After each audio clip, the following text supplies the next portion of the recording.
กับทักทายสบายดีพ่อแม่พี่น้องทักทายสบายดีพ่อแม่พี่น้องฟังลาวแต่ก็สวัสดีพ่อแม่พี่น้องฟังไทยกันเบิด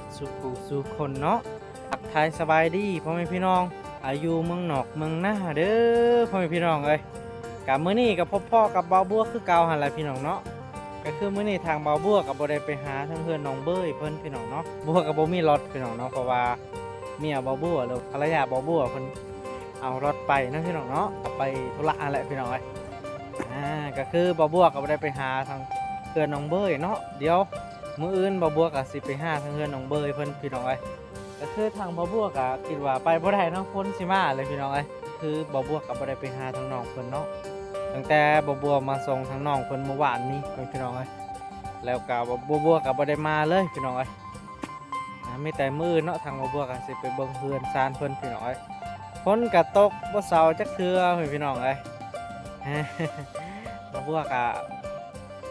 บ่ค่อยไปถ่ายคลิปเนาะพี่น้องหลังจากที่น้องเพิ่นบ่ได้อยู่เพื่อนเนาะพี่น้องเนาะเห็นหลายๆคนเนาะบ่บัวไปถ่ายแล้วก็ FC เพิ่นว่าบ่อยากเบิ่งเนาะบ่บัวค่ะบ่มีหม้องถ่ายเลยพี่น้องเอ้ยที่บ่บัวก็ได้ทดลองหลายๆเนาะหลายๆสถานที่เนาะที่บ่บัวไปถ่ายคนทุกข์ยากเนาะแต่ก็บ่ค่อยมี FC เบิ่งแล้วก็บ่ค่อยมี FC มักเนาะพี่น้องเนาะบ่บัวก็บางทีบ่บัวก็สิบ่ได้ไปต่อเรื่องสายบุญเนาะพี่น้องเนาะคันแบบว่า FC ก็บ่มักเบิ่งเนาะมักเบิ่งแต่น้องเบ้ยเพิ่นพี่น้องเอ้ยบ่บัวก็สิหยุดช่วยเหลือคนทุกข์ยากเนาะพี่น้องเนาะคันว่าแนวนั้นเนาะพี่น้องเนาะอันนี้บ่บัวก็ได้แจ้งให้ FC หลายๆคนเนาะเพราะว่าบ่บัวก็ทารุ่นทางน้องเบ้ยอะไรพี่น้องเอ้ยคันว่าบ่มีแล้วบ่บัวก็ไปหาทายแบบว่าคนทุกข์ยากปากมองก็บ่ค่อยมี FC เบิ่งแล้วก็บ่ค่อยมีผู้ใหญ่เข้ามาพี่น้องเนาะบ่บัวก็เลยมันไปบ่ได้เนาะพี่น้องเนาะรายได้ก็บ่ค่อยหลายพี่น้องเอ้ยก็สิประมาณนั้นเนาะพี่น้องเนาะบ่บัวก็ได้พี่น้องมื้อนี้ทางบ่บัวก็สิมาอัปเดตบรรยากาศบรรยากาศช่วงแรงๆพี่น้องเอ้ยแต่ว่าหลายๆคนเนาะ FC หลายๆฐานเนาะที่ว่าเบาบัวไปหาถ่ายตามทุ่งหน้าแน่เนาะพี่น้องเบาบัวก็คิดว่ามื้ออื่นเนาะพี่น้องว่างๆก่อนพี่น้องเนาะเพราะมื้อนี้เบาบัวก็ติดภารกิจหลายๆอย่างเนาะพี่น้องเนาะแล้วก็ฝนสิมาเล่นบ่พี่น้องฝนมาเนี่ยเบาบัวก็ไปบ่ได้เนาะพี่น้องเนาะมื้อนี้ก็ฝนตกเนาะพี่น้องตกแต่เช้าแล้วก็ช่วงเที่ยงนี่ก็หยุดพี่น้องเนาะมันหยุดเห็นป่ะพี่น้องมันหยุดละแห้งนิดนึงพี่น้องเห็นป่ะตัวบรรยากาศช่วงแรงๆก็ได้พี่น้องเอ้ยนี่ทำบัวกับมาอัปเดตให้พี่น้อง FC ได้เบิ่งเนาะบรรยากาศตามหมู่บ้านเฮาพี่น้องเอ้ยเห็นป่ะ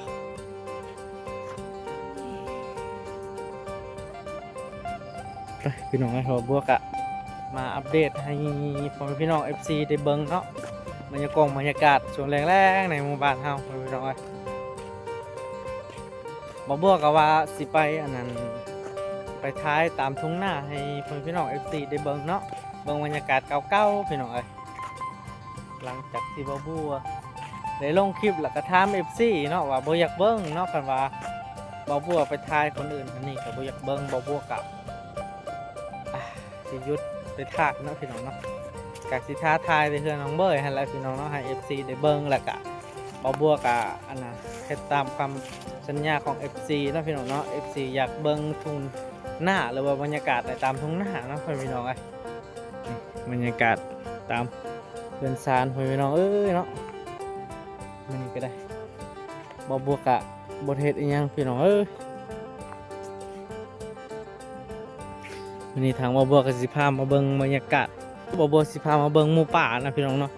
หมู่ป่าที่เขาเจ้าเลี้ยงตามชนบทพี่น้องเนาะแต่ว่าเงึดคือกันว่าคนเฮานี่เป็นหยังเขาจึงเอาได้เนาะหมู่ป่านี่เนาะมันสิมาอยู่ในบ้านเนาะพี่น้องมันบ่ยานเฮาเนาะหมู่ป่าเขาเลี้ยงเนาะพี่น้อง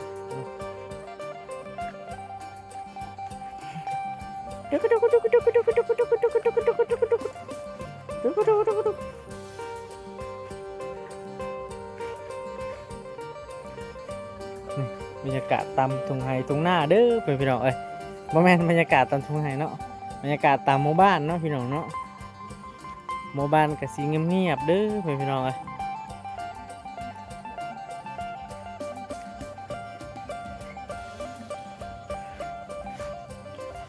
ก็สิประมาณนี้เนาะพี่น้องเอ้ยคนกำลังสิมาเลยพี่น้องบ่บัวว่าสิไปเฮือนน้องเบ้ยเนาะไปเบิ่งเฮือนเพิ่นนั่นแหละพี่น้องเนาะไปอนามัยให้เพิ่นพี่น้องเพราะว่าเพิ่นบ่ได้อยู่เนาะทางบ่บัวก็เห็นทางน้องเพิ่นไปหาอาชีพก็ดีพี่น้องบ่บัวก็ดีอกดีใจเนาะทางเฮาก็ได้ดีอกดีใจหลายๆพี่น้องเอ้ยเห็นทางน้องเพิ่นไปเรียนรู้อาชีพเนาะ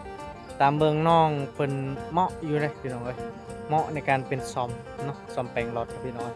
หรือว่าสร้างซ่อมรถพี่น้องว่าทางน้องเพิ่นเป็นคนที่แบบมักเฮ็ดหลายๆอย่างเนาะ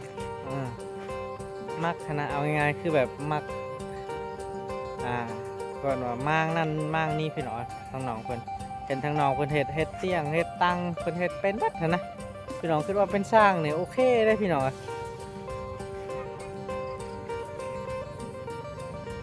ไปมาเบิ่งบรรยากาศนะพี่น้องเนาะมื้อนี้ทางเมียบ่บัวสิมาขายผักพี่น้องอยู่ตลาดเนาะใช่ผักขิน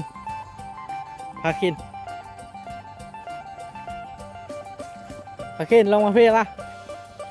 ให้ FC เบิ่งไว้อัปเดตให้พี่น้อง FC เบิ่งสวนนะพี่น้องไปใช่ปลาโตสั่งมันหลายเขาสั่งเลยพี่น้องเขาสั่งมาชงสิบเอาทักทายสวัสดีก่อนสวัสดีแล้วป่ะสวัสดี10,000กีบอะเคิร์10,000ทง10,000กีบนะพี่น้องผิกเขาซื้ออยู่ว่าพี่น้องเนาะผักโคลาพาผิกเอ้าคนสิมาแล้วป่ะนี่ไปแล้วไว้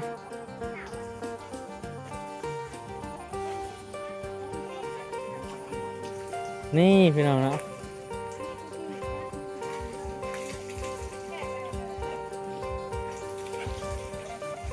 เพราะว่าฝนแบบบ่เศร้านะพี่น้องนะมันกะมันซึมมันน้ำมันซึมแล้วมันกะสิตายนะพี่น้องเอ้าพี่น้องผู้ใดฮู้แนะนำแน่ว่าควรปลูกแบบใดให้บ่ให้มันตายนะพี่น้องบ่ให้มันตุยนะผักมันเวลามันฝนมาเรื่อยๆเห็นบ่พี่น้องมันสิซึมเห็นบ่มันซึมแล้วมันก็เฮ็ดให้ฝักมันบ่งามแล้วก็บ่ขึ้นเนาะพี่น้องเนาะ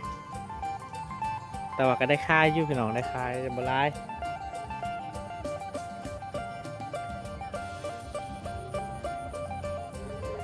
ก็สิประมาณนี้เนาะพี่น้อง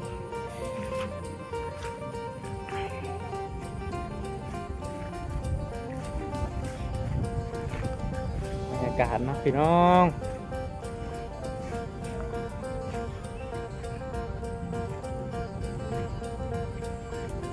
คนสิมาอะไรทางนั้นให้ป่ะพี่น้อง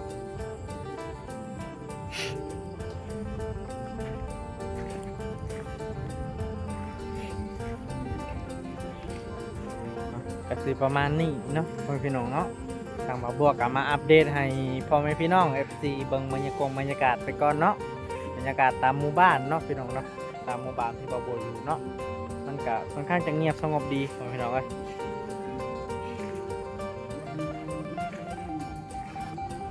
พี่น้องกะทางบ่าว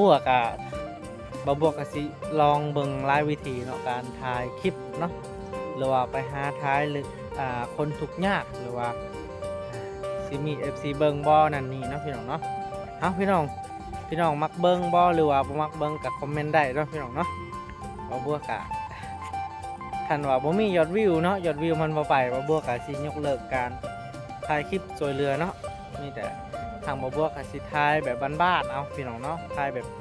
บรรยากาศตามหมู่บ้านหรือว่าบรรยากาศตามทุ่งไร่ทุ่งนาเนาะพี่น้องเนาะ บ่บัวก็ได้เนาะเอาพี่น้องเนาะกะคอมเมนต์มาได้เนาะว่าเป็นจังได๋พี่น้องสำหรับบ่บัวเหมาะกับการใส่บุญบ่หรือว่าเหมาะกับแบบว่าธรรมดาเนาะพี่น้องเนาะพี่น้องเนาะเอาพี่น้องกะสามารถคอมเมนต์ได้เนาะทางบ่บัวกะในใจกะมักการช่วยเหลือเนี่ยพี่น้องแต่ว่าคันมันบ่มียอดวิวแล้วกะเฮาก็ไปบ่ได้เนาะก่อนอื่นกะบ่บัวกะมีแต่ได้มาจากคนพี่น้อง FC เนาะสนับสนุนเอาง่ายๆซะเนาะได้จาก FC หรือว่าได้จากการ ยอดเบิ่งหรือว่ายอดวิวเนาะพี่น้องเนาะคันว่าบ่มียอดวิวหรือว่าบ่มีพ่อแม่พี่น้อง FC ก็ว่าบ่เข้าไปบ่รอดคือกันพี่น้องเอ้ยคันว่าพ่อแม่พี่น้องบ่สนับสนุนเนาะเอาก็สิประมาณนี้เนาะพ่อแม่พี่น้องสำหรับคลิปนี้บ่าวบัวก็สิได้ปิดคลิปไปเพียงสำนี้ก่อนพี่น้องเนาะก่อนอื่นก็อย่าลืมฝากกดไลค์กดติดตามให้บ่าวบัวหน่อยเด้อพี่น้องเอ้ยเอาสำหรับคลิปนี้บ่าวบัวก็สิขอกล่าวคำว่าสบายดีพี่น้องเอ้ย